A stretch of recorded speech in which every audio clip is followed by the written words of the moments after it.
नमस्कार मैत्रिणींनो, चारूज रेसिपीजमध्ये या मराठी चॅनलमध्ये तुम्हा सर्वांचं खूप खूप स्वागत. तर व्हिडिओची सुरुवात आपण एका चटपटीत पदार्थाने किंवा डिशने करणार आहोत. तर ती आधी तुम्हाला दाखवते. तर हे बघा, बाजारात आता कैऱ्या दिसायला लागलेल्या आहेत आणि मैत्रिणी वेगवेगळ्या प्रकारे काही ना काही डिश ज्या बनवत असणार. कारण जेवणामध्ये कैरी असली तर 2 घास जास्त जातात. याचबरोबर मैत्रिणींनो, कैरीमध्ये पिष्टमय पदार्थ मोठ्या प्रमाणात असतात. त्यामुळे ही कच्ची कैरी आहे, ही गुणकारी, औषधी गुणकारी सुद्धा असते. म्हणजे याच्यामध्ये कैरीमध्ये क जीवनसत्व असल्यामुळे रक्तदोषांवरती खूप उपयुक्त ठरते. तसंच उष्णतेमध्ये, म्हणजे गरमीचे दिवस किंवा खूप उष्णता असते त्यावेळेस जो अशक्तपणा येतो आपल्याला, तर त्यासाठी सुद्धा ही एक औषधी म्हणून खूप उपयोगी ठरते. तर असे या कैरीचे बरेच गुण आहेत.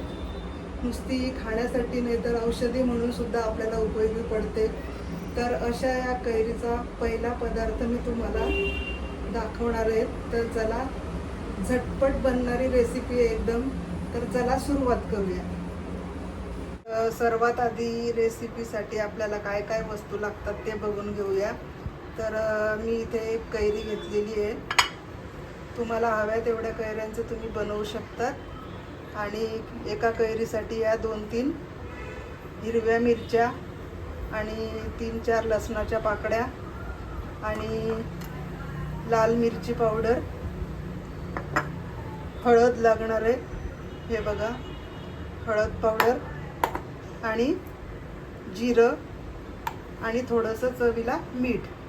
तर आता आपण सर्वात आधी काय करायचं आहे, कैरी जी आहे ती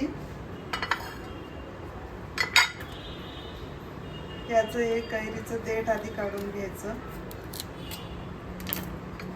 कैरी कच्ची घ्यायची एकदम, हे बघा, आणि ही वरची साल काढून घ्यायची आधी.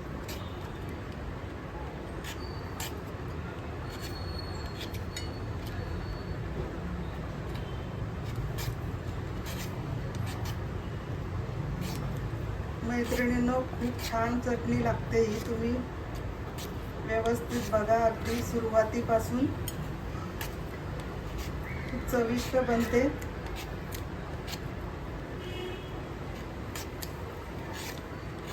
आणि अगदी झटकापट बनणारी आहे.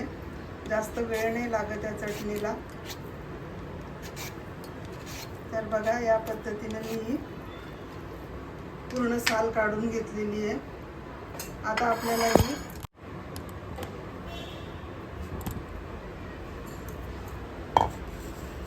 डायरेक्ट मी मिक्सरच्या भांड्यातच ही या पद्धतीने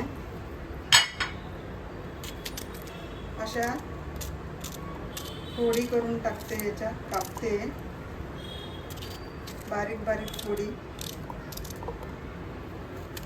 या पद्धतीने पूर्ण कैरीचं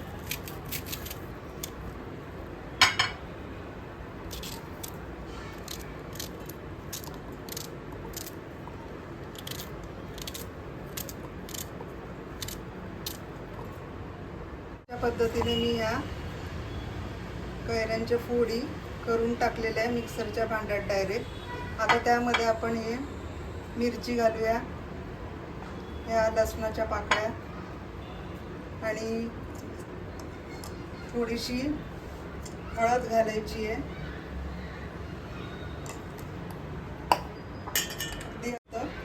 आणि आपण हिरव्या मिरच्या घातल्या, त्यामुळे लाल मिरची पावडर पण फक्त तुम्हाला पाहिजे त्याप्रमाणे, म्हणजे जेवढी तिखट हवी असेल त्याप्रमाणे मी इथे 1 टीस्पून टाकते. आणि जिरं सुद्धा 1 टीस्पून घालायचं आहे. आणि मीठ चवीनुसार. हे बघा, हे मीठ टाकते मी.